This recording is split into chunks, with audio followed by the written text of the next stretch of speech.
Resuming debate, the pleas of débat, the honourable member for Timmins-James Bay. Thank you, Mr. Speaker. As always, it's a great honour to rise in this House, and today we're speaking on Senate Bill S-6, which is the act to amend the Yukon Environmental and Social Economic Assessment Act, as well as the Nunavut Waters and Nunavut Surface Rights Tribunal Act.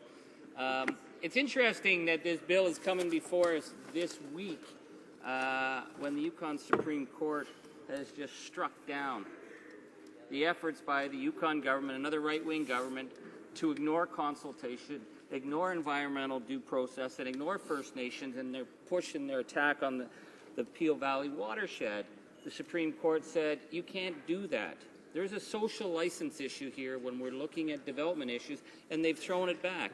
This is a pattern, Mr. Speaker, and we're going to talk about it in this bill, that when you think that you can get ahead of social license by just bringing in an omnibus legislation, by stripping regulations, by doing things in the back room, in order to kickstart mega development projects, but you failed to do your basic due diligence in consultation, especially in First Nations, which under Section 35, these are enshrined constitutional rights.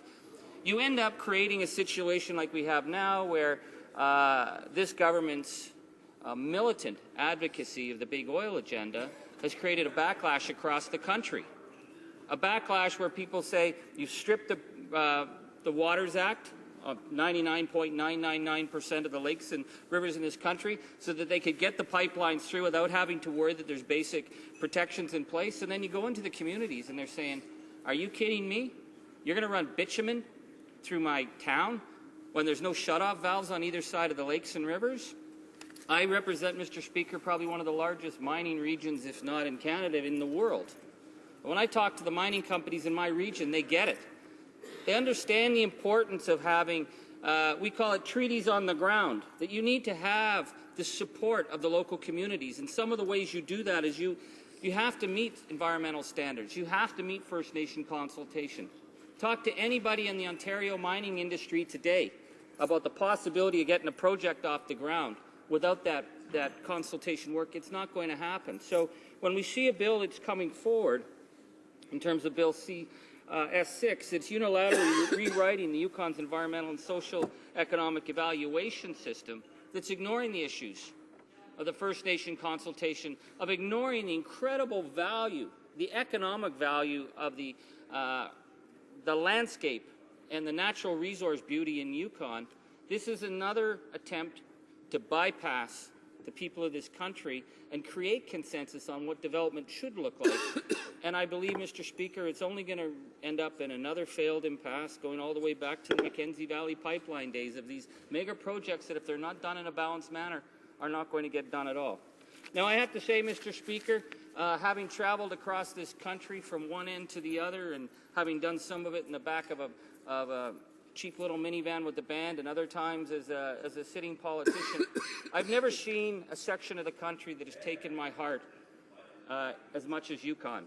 I love St. John's, Newfoundland, and my family roots in. I'm not going to let that member throw me off. I've been in Cape Breton, but everywhere I've gone, Mr. Speaker, my wife says it is as pretty as home, and I say it's nice, but it's not home.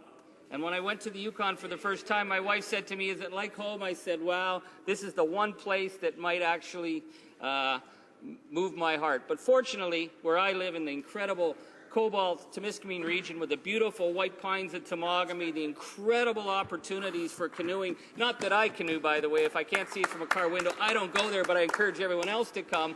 I will stay where I am in Northern Ontario. However, Yukon, there's something magical about this. And I say this, Mr. Speaker, in all seriousness, because when I'm in Yukon and I go to the hotels and I see all the people who are flying over from Germany, when they come to Canada, their idea of what Canada is this incredible resource, the natural resources. And they come to Yukon, they fly from Japan, they fly from all over the world. So when we balance the incredible natural resources, we also have to balance the other interests. And we certainly know in my region, which is a very heavy mining region with the deepest base metal mine in the world at Kidd Mine, discovered in 1964, the largest gold mines pretty much in operation. Hollinger Mine just reopening now. My grandfather, Charlie Angus, was killed at Hollinger Mine. Hollinger Mine was the largest gold mine in the Western world. After 100 years, it's being reopened. Doe Mine is still running. But these are finite resources. No matter how rich they are, they're finite. We have to find ways to ensure value added. We have to ensure that money, that when we develop these resources, it comes back. I have to admit that in Ontario, they haven't been very bright on this. Their idea of the North is it's some kind of colony. They get the money, it goes down south. When the mine shuts down, they tell us in the North, well, too bad, so sad, you were never meant to stay. But we can do things better. And Yukon, with the spirit of the people that they have there, the incredible natural resources, their sense of community, they have a right to have an active say in whether or not development is going to occur, whether it's going to occur in mining, whether it's going to occur in hydro development, in oil and gas, or whether it's going to be maintained in the natural state it is, which was what was the fight about the Peel Valley watershed. So under S6, it dismantles the environmental and social economic assessment process that was developed in the Yukon by Yukoners for the Yukon. There's been a complete lack of consultation with First Nations, not surprising from this government. They just don't understand that these are constitutional obligations. You can't get up over it and you can't get under it. The Conservative government, with the full assistance of the local Conservative MP and the senator from the Yukon, are forcing through a pro-Southern resource agenda down the throats of Yukoners. And that's what I heard when I was last in Whitehorse in terms of what was happening in the Peel Valley. They see this watershed, and they know that there's an incredible value to it, and they don't like the fact that they're being sold down the river for the benefit of companies that are going to be fly-by-nighters. They might be here today, but they could be gone tomorrow. So this bill, there's a number of amendments which the people of the Yukon that we've been speaking with, and certainly the incredible work of the New Democratic Opposition in Yukon have been speaking on, that would provide the Minister of Aboriginal Affairs and Northern Development with the authority to provide binding policy direction to the Yukon Environmental Social Economic Assessment Board. Now, Yukoners, they're like Northerners. The idea that a minister in his office gets to decide what they're going to do, that's just not on. Here's another one. This is just typical of these guys. Introduce legislated time limits for assessments.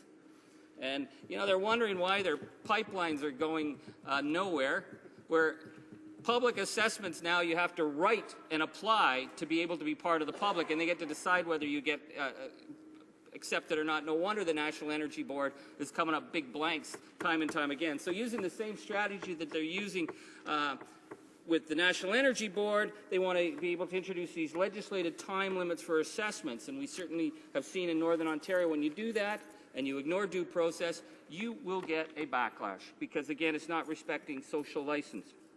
Allow the Minister of Aboriginal Affairs and Northern Development to delegate any or all the responsibilities to the Yukon government. Well, there are federal responsibilities here because these are federal lands, and also because of the fundamental legal obligations that the Crown has, the federal Crown has as First Nations. You cannot delegate that away just because you figure that your local government is going to be more amenable to ignoring your legal and constitutional obligations.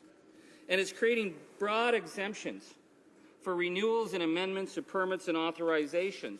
And once we know, Mr. Speaker, I've seen this in terms of the development of attempted development of resource projects, also the attempt of, we saw in our region in Northern Ontario, the issue that once you get a permit and it becomes a rubber stamp, then you can vastly expand an operation and its impacts. You need to be able to go back to the people and say, this is what the impact is, because the people of the Yukon, they've lived there. The newcomers who've come feel as passionately about it as the original people of the land. This is their land. They will always be here. The mining companies, they're going to come and go. They'll change ownership. Some of them will make money and go on and become another company or be bankrupt. But the resource that they're playing on is the resource of the people of the Yukon. We've seen a number of really strong voices on this issue. Yukon NDP leader Liz Hanson, who I have enormous respect for, and her passion for the people of Yukon. What we need, what is sorely missing, is a willingness to engage in an open and honest manner. We need a relationship built on dialogue and respect, rather than on lawsuits and secret negotiations, which again is the fundamental pattern that's undermining development projects across Canada. They believe that if they ignore consultation, if they ignore public process, and do things through backroom regulations, lo and behold, we'll have all these pipelines, we'll have all these mining projects. I can tell you, Mr. Speaker, from being on the ground in northern Quebec and northern Ontario, if you do not have that social license, that project is not going ahead. Full stop. That's the end of it. Here's another one from the Yukon News editorial, where the title is Environmental Assessment Reform Should Be Done in the Open. This is from June 13, 2014. A long list of people deserve raspberries for this needlessly shady behavior. Boy, that's not parliamentary, but I'm reading quotes. So yes, for this needlessly shady behavior, at the top of the naughty list are Senator Daniel Lang, as well as the member for the Yukon, who are supposed to ensure that the interests of Yukoners are represented in Ottawa. Instead, they've kept the public out of the loop, other than the member for Yukon uttering vague generalities about forthcoming changes without offering any meaningful specifics. Shame on them. That's a direct quote from the Yukon News. So, Mr. Speaker, what we need is binding policy direction. We need it from the federal minister to the Yukon Environmental and Social Economic Assessment Board. We need to make sure that they're not undermining the basic rights of protection and the rights of consultation through the devolution process. In terms of consultations, this government always brags about consultations, but they ignore the voices of the people who are most directly impacted. And we've seen from Council of Yukon First Nations Grand Chief Ruth Massey say there was not adequate consultation, and if there is not adequate consultation before this bill is passed, they will take legal action. So once again, we see a government that decides if they ignore their legal obligations, they somehow just might get away with it. Well, the Yukon Supreme Court this week said, no way, it's not going to happen. So the appeal planning process has to start again. We see that we've seen with this government numerous pieces of legislation that they've been warned about that do not meet the constitutional requirements of this country. They've forced through anyways, and they have been turned back. This is not how you develop resources in this country. Mr. Speaker, before the election of 2004, I had the great honor to work with the Algonquin Nation in the La Vérendrye Park region of Quebec and up through the Abitibi region. And at that time, the communities watched as millions and millions and millions of dollars of development in hydro resources and forestry and mining left the territories. Nobody local ever hired. The only way we ever got attention was blockades and threats of injunction and protests. And the people in the community said, what if we could put our resources into negotiating and building a relationship with the forestry company so that we can get a benefit off our territories, to recognize that these are unceded lands. No treaties were ever signed, including the Algonquin lands in northeastern Ontario. And if we put our efforts into consultation and building a relationship, our communities might start to develop and the regional economy might start to develop. Now, Mr. Speaker, that conversation we were having was 14 years ago in northern Quebec and northern Ontario, in the Algonquin communities I worked in. And I see now in the 14 years since how dramatic the change has been, where the mining companies get it. They will come now to the community and sit down and discuss. It isn't always easy. We got a long way to go. We got a lot of problems to work out, but we're a lot further down the road than we were. And I see in my northern communities like Timmins and Kirkland Lake and Black River Matheson that are dependent on mining resources who get it. That if they're not talking in partnership with the Mushkegowuk Cree and the Waban Tribal Council and their Algonquin neighbours, the development will not happen.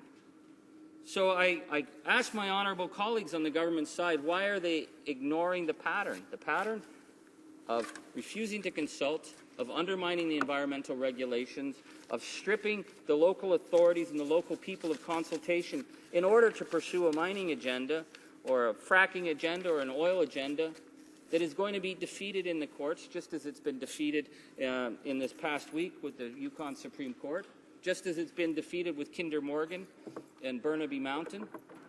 It's the issue of a social license. So I want to go back to Bill S-6 on this, that Although there are parts of this bill that are largely housekeeping, and that can be part of any bill, the fact that it's dismantling the environmental and social economic assessment process developed in the Yukon by Yukoners for the Yukoners is a non-starter for the New Democratic Party. We're not going to go there because we are on the side of ensuring sustainable development, development that's long-term, development that is based on the principle that we have been given incredible resources in this country, and these resources have to be treated with the respect they deserve. And instead we see this kind of it's like a gambler's economy, Mr. Speaker. I was talking with a Yukon MLA about the attitude of the Yukon government and the similarity between this Conservative government on the belief that if you can get the resources as fast as you can get them out of the ground as fast as possible, these are finite resources, somehow everything will be better off. And don't worry about the economic impact, don't worry about the environmental impact. That's not a reasonable way to do development, Mr. Speaker. And I would like to point out as well, in my region with the Ring of Fire, believe it or not, it's part of the great region of Timmins-James Bay. It's another incredible resource. But Ring of Fire is sitting there amongst some of the poorest fourth world communities in the world. Webequie on one side, Martin Falls, Agoki Post on the other. Communities that have been left out of the economic development plan from the beginning. And we have an enormous resource to do this right, but it has to be done in consultation. Nothing will happen in the Ring of Fire without the Matawa people, and then downriver from them, the Mushkegowuk people, without their input. And then I go into the non-native communities and I hear the same message. We want this thing done right. And I'll tell you, Mr. Speaker, coming again from a mining family on both sides and representing mining towns and living in a town where half the men in my community are traveling around the world working in mining, you ask them about the Ring of Fire and they'll tell you, if it's not done right, leave it in the ground. If there's no value-added plan, leave it in the ground. One miner said to me, this is the capital for our children's future. Why would we strip the bank account now to make some easy cash? And instead of moving on in a nation-to-nation relationship on the idea of respect, this government believes, well, we'll just change the regs, it'll be fine, take us to court. Well, they do get taken to court, and they're going to lose. And I want to point out, Mr. Speaker, in my final remarks, I don't know how much time I have left, but in the final remarks that I'd like to make, is that if you look at the legal precedents in terms of all the decisions about the legal rights that the First Nation people have in this land, it's an unbroken string of victories that defines it more and more and more, from Taku River, from the Haida decision, the second Haida decision, the Delgamuuk decision. We've been moving on. Each of these rulings are becoming clear, and they're boxing government in more and more and more. And part of the reason the courts are acting in this way is because of the lack of good faith from the Crown, that the honour of the Crown is continually undermining and abusing its fiduciary responsibility. I'll go back before going on to Yukon, once again in my region of Treaty 9, that when the Treaty 9 was signed, it was to share the land. When Treaty 9 was signed, there was a promise that education would be made. The signing of Treaty 9, Mr. Speaker, to give you a sense, in Ontario, Ontario was an economic backwater. Toronto was just a little town then. Treaty 9 resources turned Ontario into an economic powerhouse, an international economic powerhouse. It was the hydro, it was the gold, it was the copper, it was the iron, it was the forestry from Treaty 9 that created the Ontario economy that was the juggernaut of the 20th century. And what did the people who signed the treaty get out of that? They got put on these internal displacement camps. They had everything, all their economic rights stripped of them. It doesn't say anything in the treaty that they're going to have their economic, their cultural, their religious, their education rights stripped of them and be made wards of Duncan Campbell Scott, who came north to sign the treaty. And so there needs to be a day of reckoning on this. And in the communities I'm in, they say the reckoning is the respect that we move forward. We can't fix the past. None of us can. But we can fix knowing what has happened and knowing our obligations. So when I look at a bill that is going to fail the fundamental test of legal duty to consult, that treats the people of the region as though their voices will be less valued than the voices of, or the interests of Southern mining. I'm looking at another bill that will be challenged in the courts, and like the Peel watershed decision in the Yukon court, another bill that's going to eventually go down to defeat will be back at square one, and the only thing that will come from this is bad faith.